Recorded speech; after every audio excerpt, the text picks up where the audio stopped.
Hello everyone, that's just Penny, and today we are going to be making this beautiful flower. The tools that you're going to need is the printable. You're going to need a sharp edge, like the little green tool over there. It is a gift wrapping paper cutter.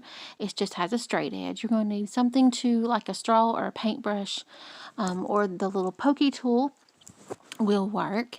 You're going to need some distressing ink, a circle punch, and some scissors and some tulle maybe, and that is some crochet thread.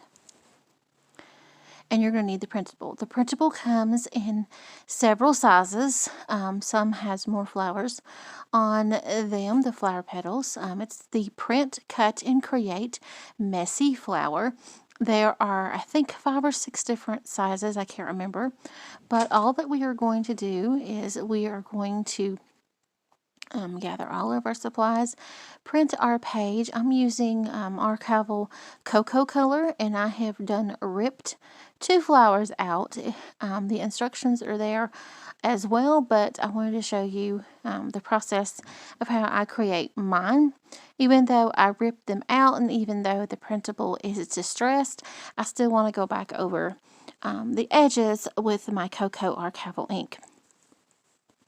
Here you see me scrunching, folding, rolling, and I gathered the tool right here because I wanted to round the corners a little bit and to make the paper softer.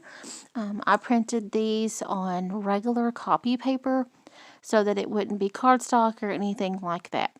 I've also heard that if you wet the edges a little bit, that you could form them and dry them the way that you want them. But for me, this technique of me just crinkling and folding the paper, making the paper a little bit softer, kind of scrunching it up in the middle, kind of gives me the flower shape. Because the circles are not perfect. They are meant to be messy circles. They're meant to be just ripped or torn. They're not meant to be perfect symmetrical. So you see me here. Now I've also have a background image as well that goes with this. It's just the graph paper so that you can print on the back so that you won't have white paper. You can also spray these, the backs also with, or coffee dye them, whatever that you wish. But here I am just trying to roll the edges to make the paper softer so that I can fold it a little bit better and crinkle it, just distressing the paper.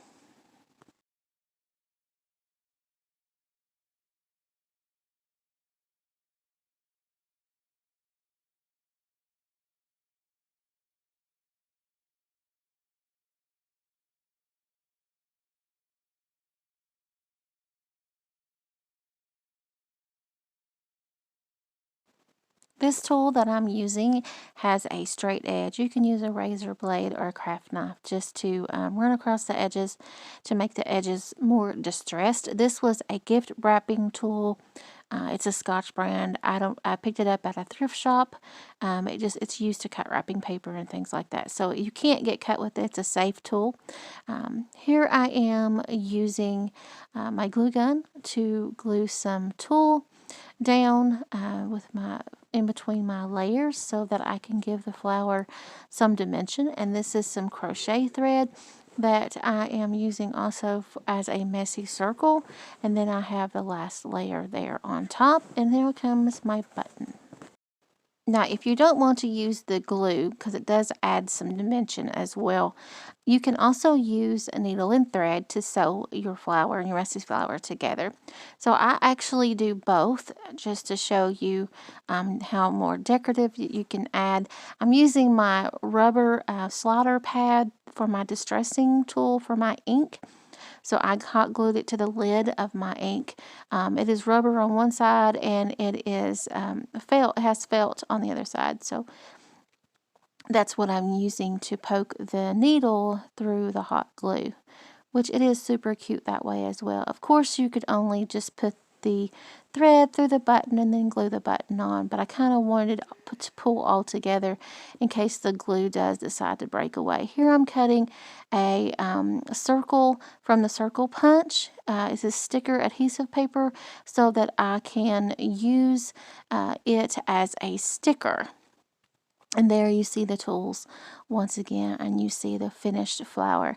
Now keep in mind that there are various different sizes also in the kit with the background papers. Okay, so I hope you enjoyed this short tutorial on how I created the messy flower